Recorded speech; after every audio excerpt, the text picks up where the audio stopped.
أيها الإخوة، إذا كان حضرة النبي يقول لو أن رجلا صفن يعني اعتكف بين الركن والمقام فصام وصلى ثم لقي الله وهو مبغض لآل محمد إلا أكبه الله في النار، إذا كان المبغض لآل بيت حضرة النبي من أهل النار بشهادة سيدنا النبي اللهم صل عليه، فما بالنا بمن رفع السلاح في وجوههم وحاربهم وقاتلهم وقتلهم وقطع أوصالهم وأسر بناتهم ونساءهم سبايا؟ ما بالنا بهؤلاء؟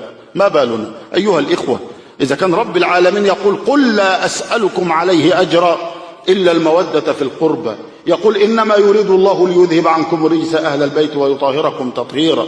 حضرة النبي اللهم صل عليه في الحديث الذي يقول عليكم بكتاب الله وبعطرة آل بيتي، قارن بينهم وبين القرآن العظيم، كأن الذي يعتدي عليهم كمثل من يعتدي على المصحف الشريف، كمثل من يعتدي على القرآن الكريم.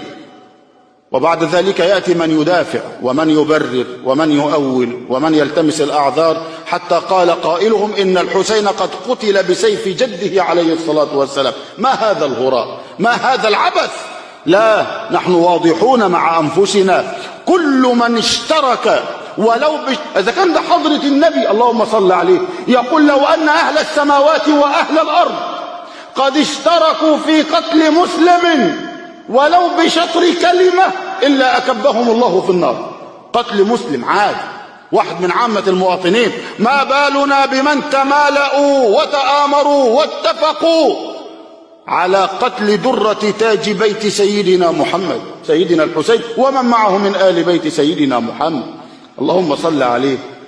ما بالنا بهؤلاء؟ أيها الإخوة، نقولها بصراحة، كل من اشترك في كربلاء وفيما شابهها من الأحداث ولو بشطر كلمة فهو لعين ملعون على كل الألسنة في كل الأزمنة في كل الأمكنة على كل المنائر والمنابر. نقولها ونقولها لله، لا نملك إلا الكلمة، إلا أن آل بيت سيدنا محمد لا ينسوا الجميل أبدا، ويحبون الرجولة ويحبون الرجال. أما المتخاذلون تحت أي شعار كانوا فهم مبغوضون وبعيدون عن آل بيت سيدنا محمد.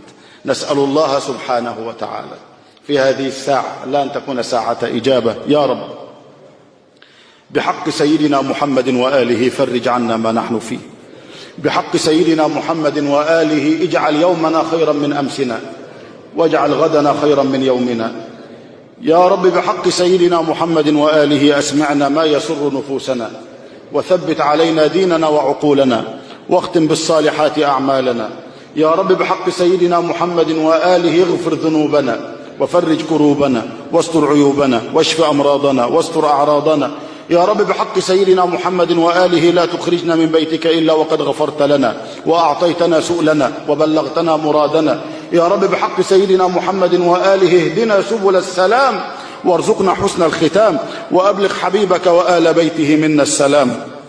بمحمد دامت لنا الأفراح وقلوبنا في ذكره ترتاح، فإذا تلونا ذكره وحديثه دارت بكأس شرابه الأرواح. همنا